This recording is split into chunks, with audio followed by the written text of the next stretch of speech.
The following talk on immunity, vaccination, and COVID 19 was presented by Dr. K.S. Rao to a group of senior citizens in Bangalore who were scheduled to take COVID vaccination. Understandably, most of them had many questions, reservations with respect to safety and efficacy of the vaccine. Dr. Rao presented background of vaccination, immunization and its usefulness with respect to COVID vaccines, which are all approved by respective governments following detailed scrutiny of the available data. Now, let me introduce you to Dr. Rao. Thank you. This is a talk by Dr. K.S. Rao on immunity and vaccination in COVID situation. Dr. K.S. Rao is a toxicologist with more than 40 plus years of global experience in safety evaluation. He is an international expert in the toxicological assessment of agrochemicals, industrial chemicals, food additives, nutraceuticals, vaccines, medical devices, and cosmetic ingredients, and most particularly regarding drug development, small and large molecules, all the way from discovering the toxicologist aspects to filing to regulatory authorities, national and international. He is the principal author of more than 500 safety evaluation study reports of various new compounds marketed or to be marketed. These reports are submitted to regulatory authorities of several countries, including FDA and EPA of USA, EMA, Japanese health and Indian regulatory authorities. I now give the space to Dr. K. Rao to speak further on the matter. Ladies and gentlemen, thank you very much for giving your time to listen to this upcoming talk on immunity and vaccination, which is the general aspects of the scientific aspects, which some of you may know it in some aspects. I'm building the base in preparation for the COVID situation. To begin with any lecture, it's my general philosophy to give an outline of what I'm going to talk so that people have an idea what is the end in mind. So I'm going to give a brief outline of the background of vaccination, then major organs and systems that are related to the immune system, so that you have a base of background information on the immune system.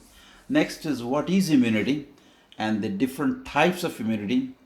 Next comes the antibodies and vaccination, which is the crux of the vaccination issue. You need to understand the background to appreciate the value of the different types of COVID vaccination that exist. And following that, we'll talk about how vaccines are developed and approved for marketing in various countries. And then the last two slides will be specific to COVID vaccine specifics and how to control the disease through vaccination.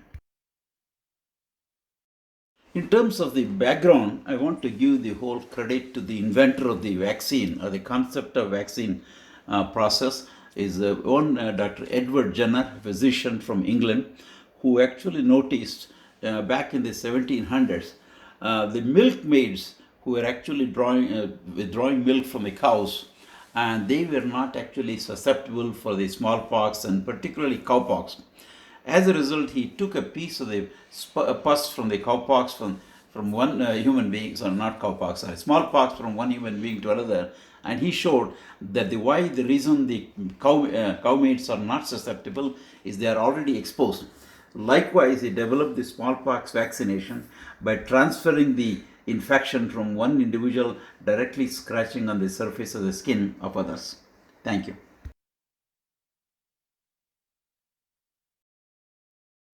Again, continuing on the background of the vaccination, one major incident that happened with respect to infection back in the early 1900s, just around the time of the World War I, where there was an epidemic or pandemic of Spanish flu, which killed over 50 million people across the world, which constituted then 3% of the world population. which is more than what people died in the World War One. If you convert that into today's population in India, with a 1.3 billion people, or 1.4 billion, 3% of the today's population constitutes 40 million people. Granted, we are very lucky with the with the COVID situation where only 160,000 people died. I'm not telling that is acceptable, but far better than 40 million otherwise.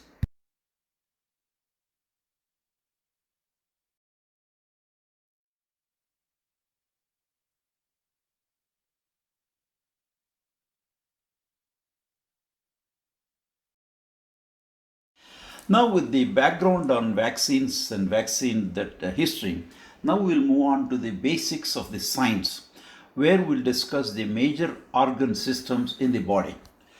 Where, as you know, there are approximately 11 major organ systems.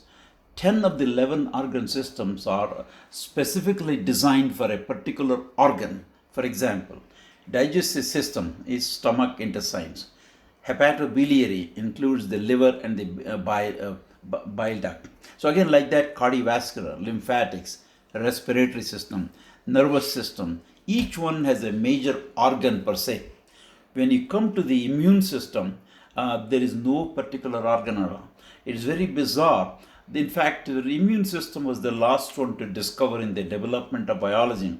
Immune system consists of a multiplicity of organs, which will go to the next slide and present to them.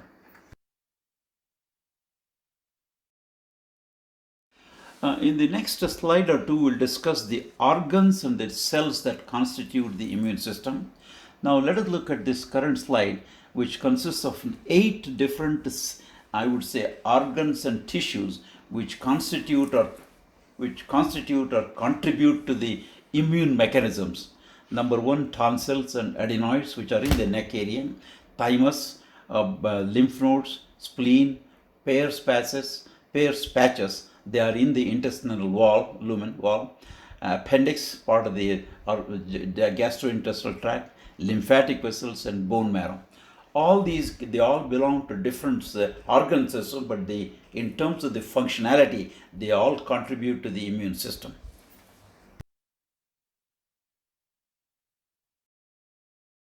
In the previous slide, we discussed the major tissues and organs which contribute to the immune system. Now we'll move on to the deeper aspects of cells. The cells of the immune system consist predominantly of the white blood cells, which most of you know from your normal blood profile. You see lymphocytes, monocytes, macrophages, and granulocytes, which consists of neutrophils, eosinophils, and basophils. The most important thing I want you to concentrate is the lymphocyte. There are multiple types of lymphocytes. The two that are most important for the immune system are the T lymphocytes and B lymphocytes. T lymphocytes are cell-based, whereas B lymphocytes, they generally are predominantly involved in the production of the antibodies. When they start producing antibodies, they are called plasma cells.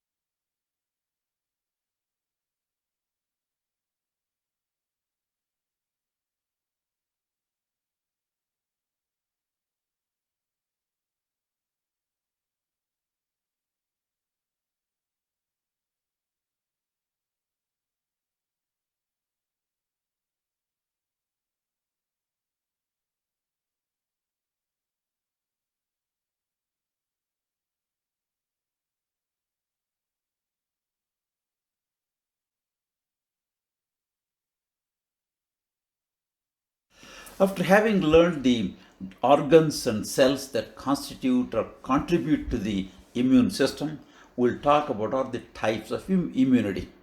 There are two major types of immunity. One is a natural, that we are all born and endowed by nature, that's called natural or innate immunity. and the second one is induced or adaptive, which is actually induced by vaccination, which we'll talk in the subsequent areas. Of the two immunity we just introduced, we'll first take up the innate immunity. Innate immunity is typically constituting of various physical barriers that are there in our body. For example, the most important one is the skin. If we didn't have the skin, obviously we'll be all dead with lots of microbes entering your body. So in a way, skin and mucous membranes constitute the biggest barrier which prevents us from exogenous microbes that entering our body. The next is the respiratory system. Respiratory system starting from the nose to the trachea, the bronchi and the lungs, ultimately the alveoli in the lungs constitute the respiratory system, and they immensely protect, because on an average we are inhaling hundreds of liters of air every day, and along with the air a lot of microbes and foreign particles come, and this respiratory system, through the mechanism of ciliary, they protect us from preventing them entering the body. Similarly, gastrointestinal tract, when we ingest food, whenever we ingest food, hundreds of millions of bacteria enter the digestive system along with the food, and also foreign materials which are not absorbed or not relevant, useful to the body. Similarly, genitourinary tract and the eye.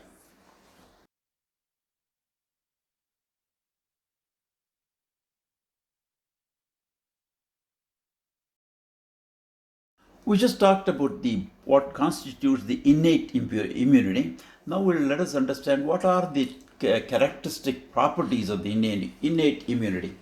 The innate immunity, as I explained before, is present right from birth in all individuals till the end of life, and same mechanisms occur regardless of challenge. In other words, what it means is the mechanism of protection, it does not differentiate whether it is a bacteria, whether it is a dust or a cement or any part. It's only regardless of the source, it actually protects us. Number one, it is always immediate response. Immediate in the sense when an exposure happens to the bacteria or the foreign particle, immediately it protects it. Unlike, we'll talk later on, the adaptive immunity, which does not occur immediate. And also another characteristic is relies on mechanisms already existing before the microbes enter our body. What does it mean? What does it mean? These barriers, even if we all sit in a glass cubicle where there is no exposure, still the barriers exist. So the barriers are always there with or without exposure to the foreign microbes. And also it is the first line of defense which protects us from becoming infected. And the most important thing is, which is a distinguishing feature from innate to the adaptive, it has the innate immunity has no memory of substance exposure. What do I mean by memory? Memory means it does not remember whether exposed by virus today, bacteria tomorrow, or a foreign particle. When we discuss adaptive particle, we'll discuss more on memory later on. Thank you. Like anything in life, like drugs, medicines we take, not all medicines are curative for every human individual. That's because each individual is different. Likewise, with respect to immunity, there are direct and indirect factors which actually affect our ability to develop our immunity. The direct factors are nutrition. Nutrition, everyone I am presenting, it contributes significantly to our ability to protect from foreign bodies. Nutrition, fever, age, genetics, race. At this stage, I want to emphasize, a lot of people talk about genetics. The genetics does have an impact, but not as much as the nutrition others. So each one is contributing. Most of us have a habit of oh my goodness, genetics could be there. Genetics can, but not the major one. But it can be. So essentially, don't always attribute to genetics. There are various other factors beyond genetics contributes. And the indirect features are personal hygiene. I'm sure all of you understand. Socioeconomic status. If the economic status is high, obviously we can afford to buy things and protect ourselves. And also in general living conditions, whether rural or urban.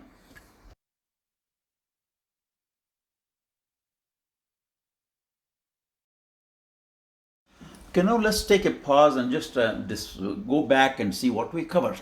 We covered the basis of vaccination, Edward Jenner. We talked about the two types of vaccine, the immunity that occur, and we talked about the organs that are part of the immune system and the characteristic of the immune system, and also the cells that are part of the immune system. Which the most important is the T cells and the B cells, which will be discussed in the subsequent slides. We covered the innate immunity very exhaustively. We'll now move on to the adaptive immunity. The adaptive immunity or induced immunity is the one which is pertinent to vaccination. Adaptive immunity is always the second line of defense. What do I mean by second line? That means if we have a perfect skin and perfect mucosal membrane which prevents every bacteria and every virus to enter our body, you don't need an adaptive immunity. Since in the time when the bacteria or the viruses are exposed, what happened is somehow they find a way to get into our body. And that means our natural immunity, our innate immunity has failed to protect us. So then when the bacteria or the virus enters our body, the adaptive immunity is important, and that's why we call second line of defense. This relies on mechanisms that adapt after infection. That means this adaptive immunity does not exist before till the infection occurs. Only after the infection occurs, then the adaptive immunity develops. It is usually handled by the T and the B lymphocytes that we discussed.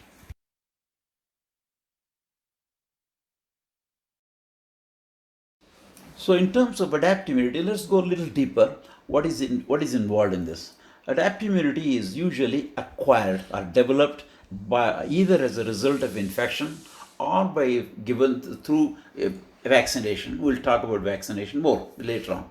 The resulting adaptive immune products. Immunity is simply a mechanism of inducing antibodies, where the products that come out of the vaccination or the adaptive immunities are called immune products or antibodies, are effective only against that specific challenge. For example, if we develop immunity through vaccination for let's say smallpox, it will never protect for rubella. Likewise, if we develop a vaccination for one bacterial infection, it will not be good for virus infection. In other words, adaptive immunity is very specific for a particular pathogen or a bacteria. So this adaptive immunity provides a greater efficiency because it is developed for particular infection. And finally, there is most important is a time lag. Unlike innate immunity, which protects immediately, acts as a wall barrier, the adaptive immunity needs a time to develop. As a result, there is some time lag.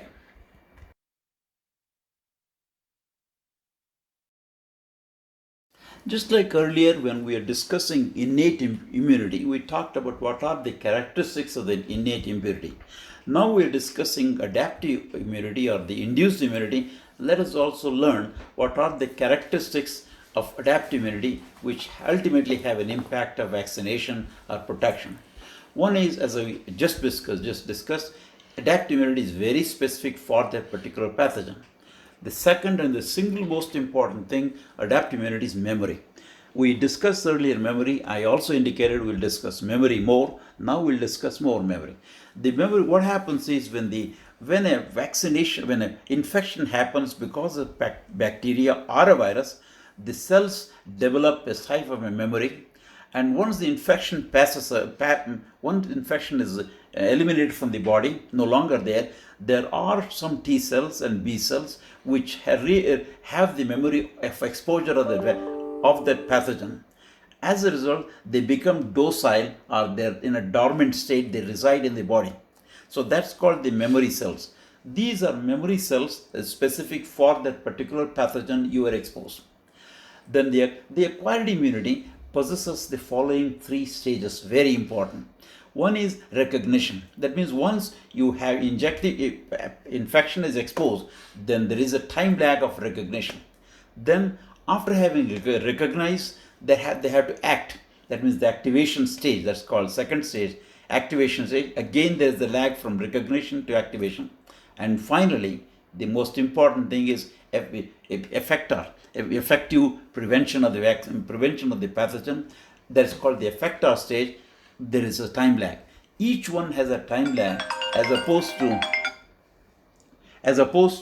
the adaptive, the innate impurity, as opposed to the innate impurity, which does not have the memory, and also it acts immediately. Thank you. Finish. That's right. Yeah.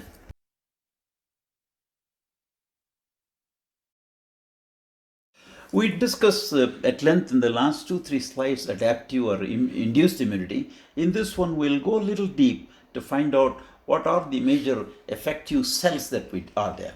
The two cells that I missed, one is the two cells that I discussed earlier are the B lymphocytes. They produce antibodies. That's called humoral impurity, spelled as HUMORAL. And the T cells, which I indicated earlier, these are called cell-mediated immunity. Very, very important, both of them. This adaptive immunity is classified based on the host ability of the host to produce adaptive specific immunity for a particular pathogen. One is called the active immunity. What do I mean by active immunity? Active immunity is generated when we are exposed to the foreign challenge, bacteria or a pathogen or a protein. It can be anything. All of these things are called as antigen. I want to introduce another term here. These are exposed to the immune cells in our body, which respond by generating specific immune products, which are called antibodies, which I mentioned earlier. We will have a slide coming in, what are antibodies, later on. Now, the second type of immunity, which is in the case of adaptive, for example, those people who are highly compromised, where their immune system is not functioning, or they're severely debilitated or sick. In those cases, in order to protect that individual, you can actually generate the antibodies in the laboratory, or you can take the antibodies of an individual who is already infected and contains the antibodies. We can actually transfer the plasma from the survival of the diseased individual to the person who is diseased. So this is called the passive immunity.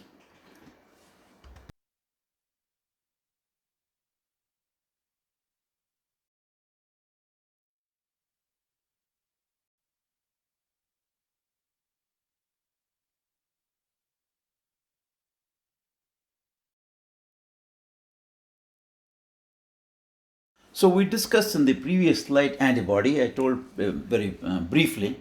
Now here is a picture of an antibody. It's like a Y-shaped picture, which again there are a lot of complication, which I don't want to go in depth science there. The antibody is simply a protein that is produced by lymphocytes. We discussed typically predominantly B cells in response to the presence of a specific antigen or a pathogen or a bacteria or a virus. That means when our body is exposed to either a bacteria or a virus, our body responds by producing the antibodies specific for that particular pathogen. These specific antibodies typically bind to the antigen, which is the pathogen, and cause the destruction.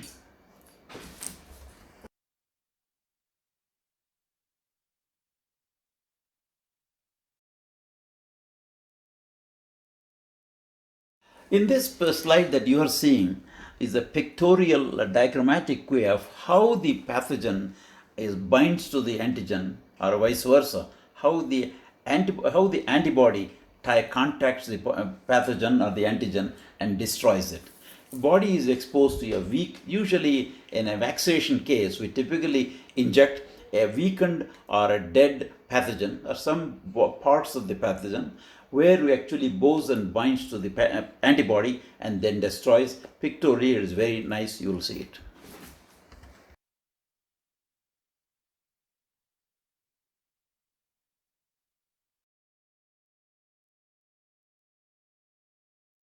Okay, this is even though the slide looks very simple graph, I want to take a little time to explain this particular one. There are two types of responses that occur. One is called a primary, secondary, another is called secondary. Again, this is not necessarily true for all vaccines. Now, this is particularly true for a COVID vaccine, where both primary and secondary are occurring in many vaccines.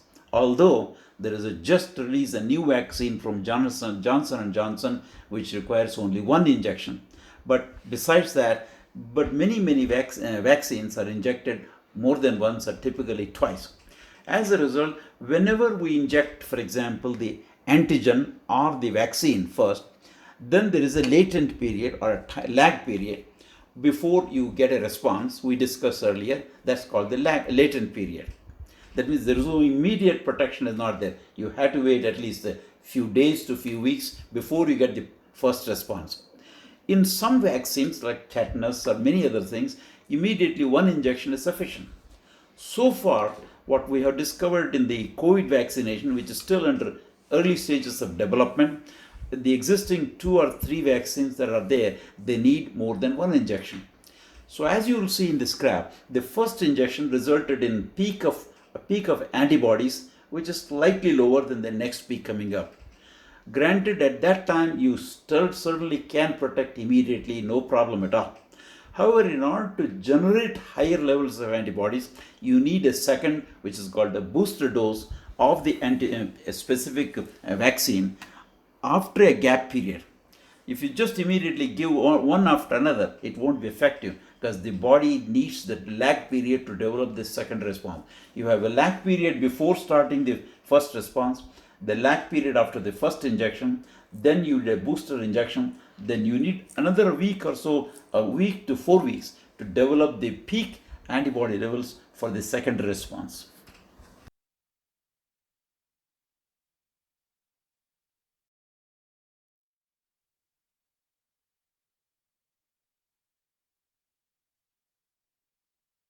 Okay, so far I think we covered a lot of people, a lot of science here, which may or may not be required, but it is nice to have the science background to see how the vaccines work.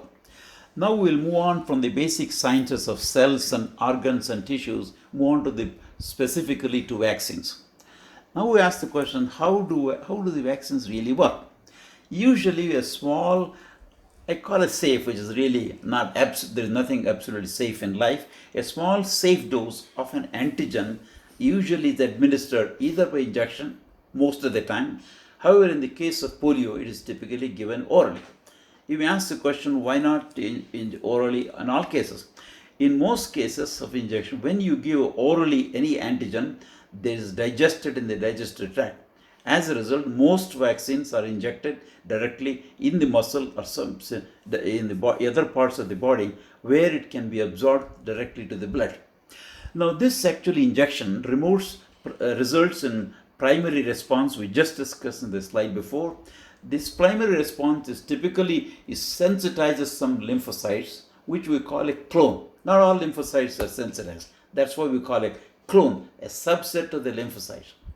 So the second injection, which we discussed in the previous slide, results in strengthening the response, exaggerated or higher peak concentration of the antibodies. That results from the B and T lymphocytes. Now what happens is, assuming there is no immediate infection, that means, for example, I'm injected the first primary injection, booster injection, we don't have an infection, but my body is prepared for an infection. At that stage, we have a clone of cells or a subset of cells which are being exposed, sensitized, but they carry the memory. In due course of time, week, 1 month, 1 year later on, if you are exposed, those memory cells reactivated and protect and kill the antigen or the pathogen. That's what's called the clonal expansion. Both for the detection, there is a lag, and for the clonal expansion, the multiplication of the cells takes time, and third, there is a time required for deactivation of the pathogen. And unlike the innate impurity, which immediately protects us or acts as a barrier, this in the immunity, this adaptive immunity, there is a lag period. Yeah. So I finish. Yeah. So we just talked about the active immunity and how the vaccines work. But as I indicated earlier, in a severely diseased patient or a immune compromised patient, we can give antibodies either generated in the lab, synthesized in the lab, or antibodies that exist in a person who has just recovered from the infection. So we actually obtain those antibodies from the individual or the laboratory. We inject into the individuals. That's called a passive immunization. It's used to protect immune compromised individuals.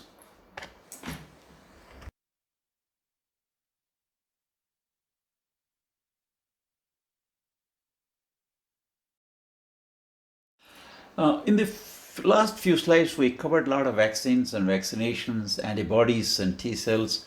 Now we'll move on to the crux of the vaccination per se. What are vaccines?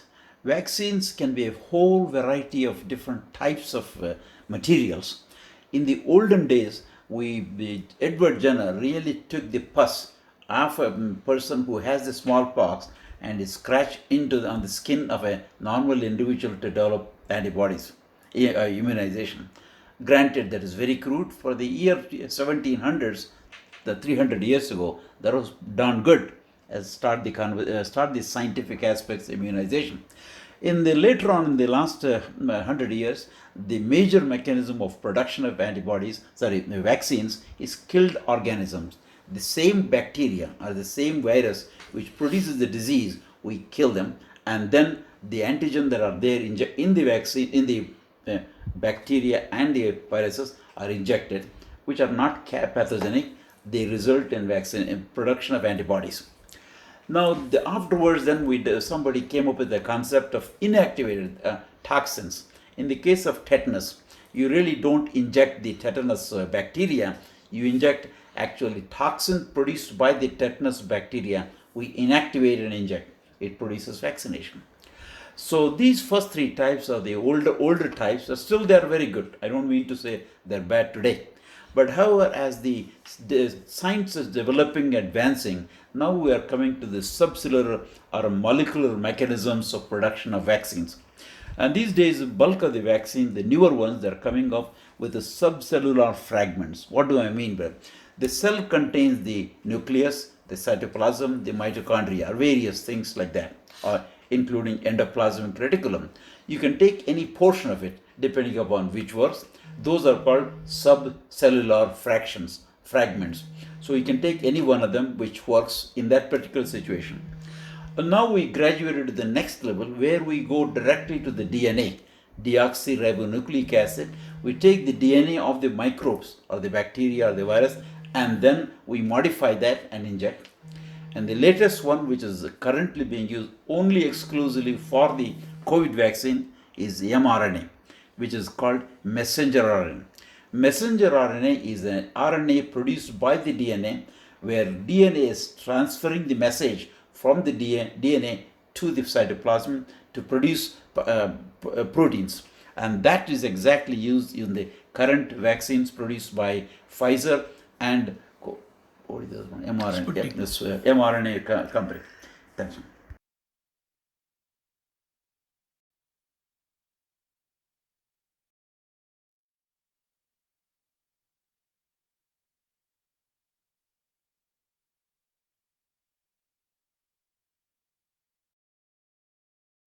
Okay, we'll move on to the next phase of part of the lecture, which I mentioned, how vaccines are developed and approved, which is a high level. You don't necessarily need to know, but have a nice to understand. So in that, you will appreciate the effort that goes in production of vaccines.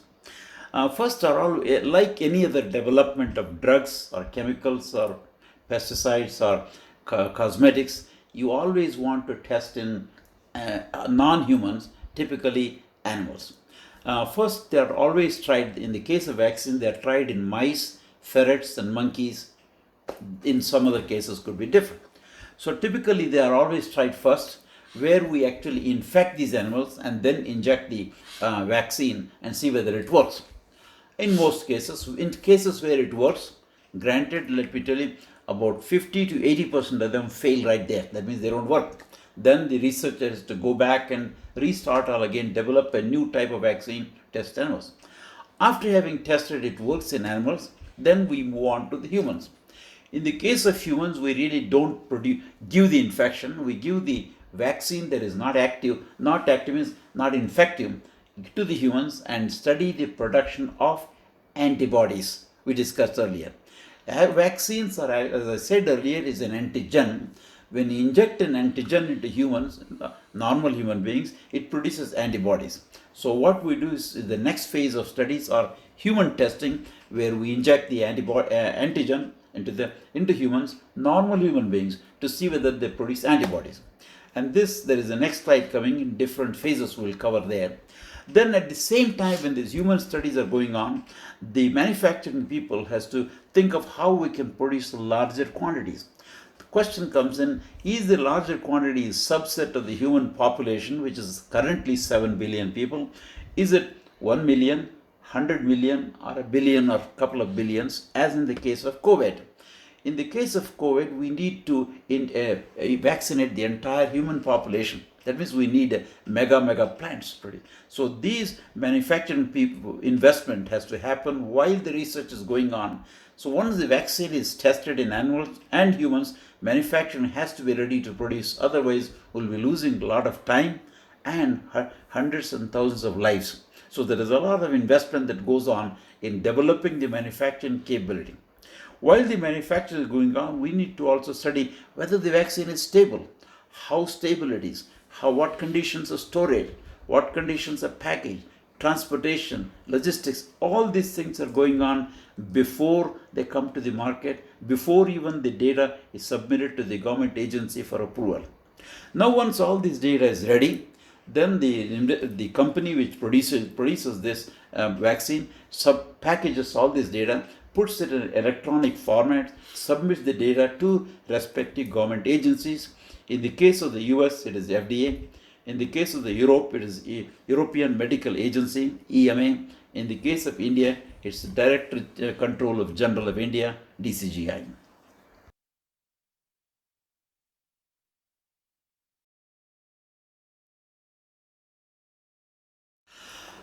Just in the previous slide, I talked about the human trials. On this slide, specifically divides the human trials into three different phases, which some of you may be familiar.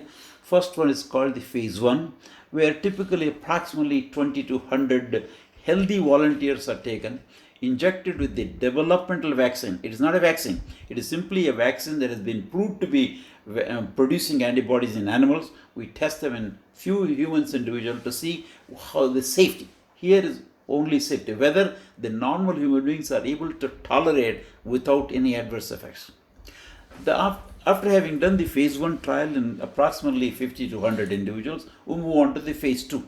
Phase 2, several hundred volunteers, again still volunteers, because this is not a disease. This is simply, in the case of, unlike the drugs, in the drugs testing goes on with the individuals who have disease. Here we cannot test the human individuals with the disease, they are already compromised. We are testing volunteers only. In the second phase, we are taking several hundred people where we are trying to see the production of antibodies. In phase 1, we have proved it is safe, number one, it doesn't cause any harm. Second one, we want to see the effect in terms of whether are they able to produce antibodies as a result of injection. If there are no antibodies, the project is dead, no use. Essentially, all the investment we have done so far in animal trials, human trials, and manufacturing investment that the company has done, that will go to waste at this stage. Now, assuming, let's be positive, it's successful in the phase 2, we move the developmental vaccine, again underline the word developmental vaccine, into phase 3. In the phase 3, typically several 100,000 people are, maybe in the case of languages, we're talking 1 to 5 lakhs people, or several 100,000 people are taken. This is done typically in a randomized double-blind fashion. So that in this case, what the reason being is, we want to keep the patients, because these are all volunteers, we want to keep them totally blind, and also the doctor is blind. The doctor doesn't know which patient is getting, which volunteer is getting. So these are called randomized double-blind trials in hundreds of thousands of individuals, so that we get an objective information of the production of antibodies without any bias.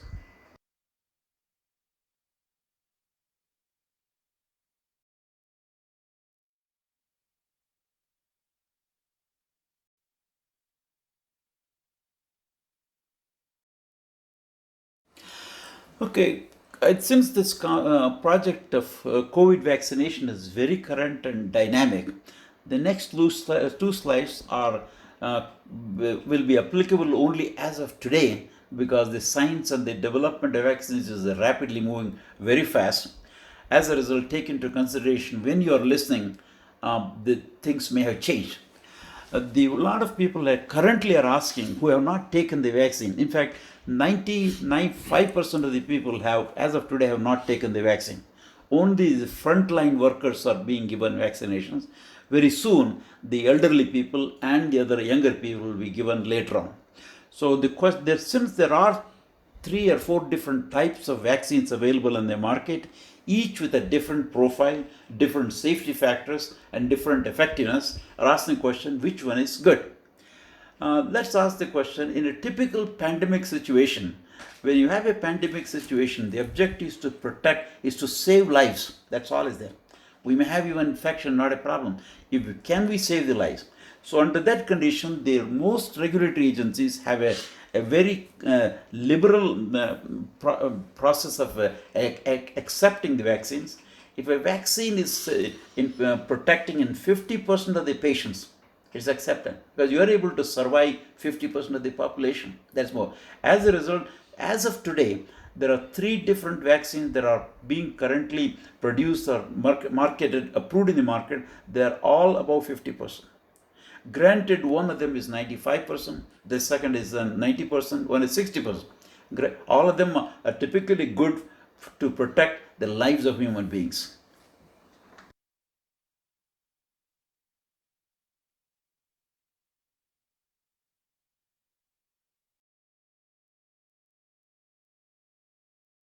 Okay, this is a complex slide.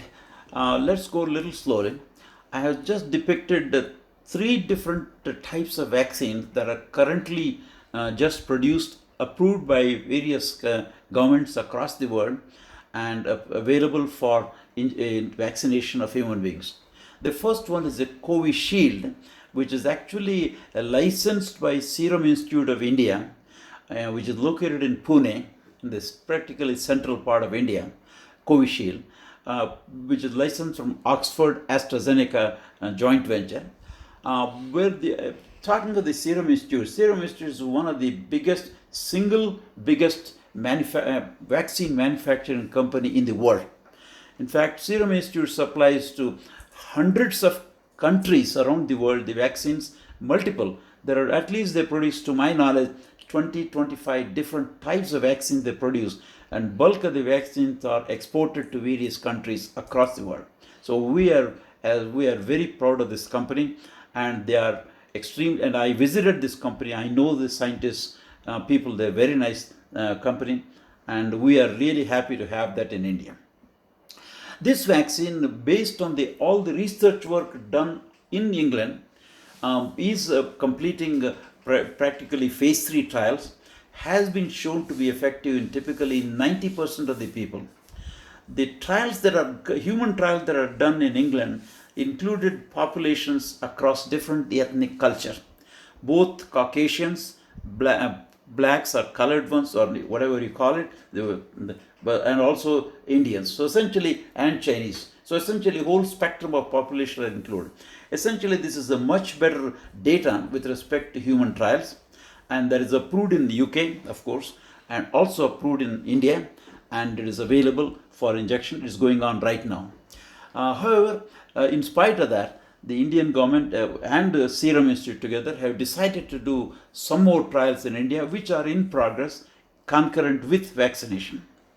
And this is the one thing, that this vaccine is produced by the double-stranded DNA. All DNAs are double-stranded, a bulk of them, produced via the adenovirus, which is not important for you.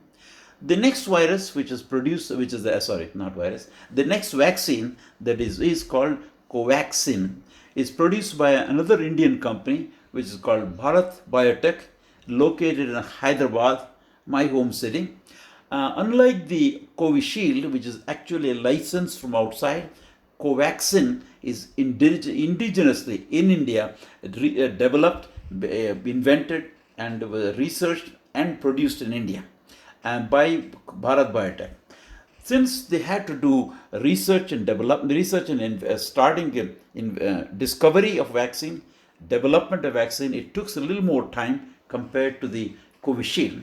As a result, they have not completed all the clinical trials that are necessary. However, this vaccine to date, the information that is available is effective in 60% of the population and is also effective in animal studies. However, the later advanced clinical studies are in progress. But most important thing is this vaccine is produced by the older technique of a killed viruses. So that means it is still active and very good, but it has a history of using prior technology. So as a result, even though the human trials are in progress, it is still effective. As a result, I would encourage people to consider using either or, depending upon the choice. The third and the most important vaccine, which is developed in the United States, which is actually produced from the virus, single-stranded RNA of the virus, which is by two companies. One is Pfizer, which is a development company from a license from a German company, BioNTech, and the Moderna, which also both simultaneously developed these same vaccine in two different companies, both of them approved by the United States US FDA and being used right now in the United States and also being exported to some other countries. And it is effective for 95% of the time.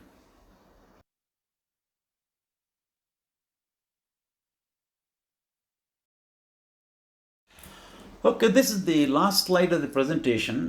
Before I cover the last slide, I want to give you just the amount of information you learned in the last half an hour is very immense. It's almost a lifetime exposure of immunology. So we covered the vaccination history, background, the different organs, cells, types of vaccines, active immunity, passive immunity, innate immunity, adaptive immunity, antibodies, how the antibodies work, how the vaccines are developed, a lot of material. Then we covered in the last two slides the three different types of vaccine that are currently manufactured. The one we just didn't touch upon, which is the Johnson & Johnson vaccine, just getting approved in the United States, which requires only a single shot. Now, put all these things together, I covered in this last slide, which is how we control disease by vaccination at a very high level, 64,000 miles above the ground, that kind of a. So we simply develop a suitable vaccine, which we have done now. Then a few, if any, side effects has to be there, obviously. So far, the information exists. But all three vaccines produce very limited side effects. Predominant side effects are typically injection site pain, and some people get little fever. They may be off for one day, but by the second day, most of them are okay. No fatalities occurred. Not many hospitalizations occurred. So now the mechanism to produce and store transport of the vaccines has been done very thoroughly in this case, considering the whole thing has been done in 1 year. Remember, this is a phenomenal thing. Developing a vaccine typically takes from minimum 5 years to 10 years. And this is a phenomenal effort on the part of the scientists, the companies, and governments also. Both are involved in this, in coming up with the vaccine in 1 year. And now also they need to, during this time, they had to invest a lot of money with the potential of failure. Fortunately, in this case, the failure did not happen. It worked. It is almost a stroke of luck, good luck. So the vaccines are available. Now, how do you protect the whole population? We have 7 billion people across the world. So the governments across the different countries made a very sound choice, including the Indian government and also the US and other countries. Let's protect the workers who are actually treating patients. Those are called the frontline workers, like doctors, nurses, and other hospital staff. Those they have been covered in many countries right now. Now it is moving to the next level to protect the elderly, who are the most vulnerable, who are usually 60 years and above. Now that activity is in progress. After that, the rest of the population will be covered, which will take, I'm expecting, about at least another 6 months or so. At that time, we have approximately 70% of the population covered, we reach a stage which is called as a herd immunity, HERD. That means if 70% of the people are protected, that means those 70 people are not transmitting the virus to others. So essentially, automatically, the virus or the bacteria dies in the environment. It results in a herd immunity. So this is in a nutshell overview of my talk that I wanted to present. I hope it is useful to you.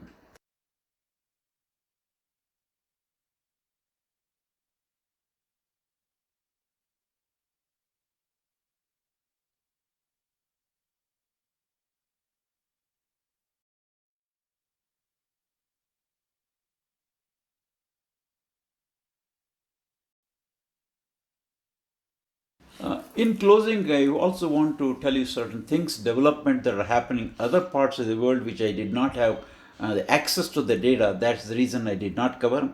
There is a Russian vaccine which is already approved in Russia being used. We don't have much information here, that's why did not cover.